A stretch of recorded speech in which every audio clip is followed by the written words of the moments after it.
Duha ka mga gingong miyembro sa CAFGU sa Philippine Army ang arestado sa Cotabato City tungod sa iligal nga pagpamaligya og armas. Ani ang report ni Tony Humamil.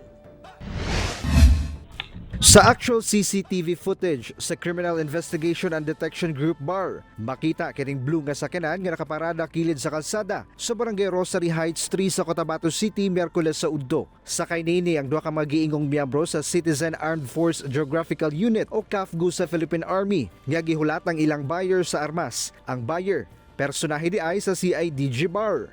Taod-taod, gipalibutan na sa otoridad ang maong sakyanan. Wala na makapalag ang duha ka mga miyembro sa CAFGU nga gilang si alias Buds ug alias Boy. Nakuha sa otoridad ang usa ka unit sa 9mm caliber light weapon ug duha ka magazine sa sakyanan sa duha ka mga dinakpan. Wala pay pahayag ang duha ka mga dinakpan nga naa na karon sa detention facility sa CIDG BAR. Samtang gisulayan pasab sa GMA Regional TV1 Mindanao nga makuha ang pahayag sa Philippine Army kalabot niini. Kasong paglapas sa Section 32 sa RA 10591 o Comprehensive Law on Firearms and Ammunition ang ipasaka batok sa mga dinakpan. Ako si Tony Humamil para sa One Mindanao.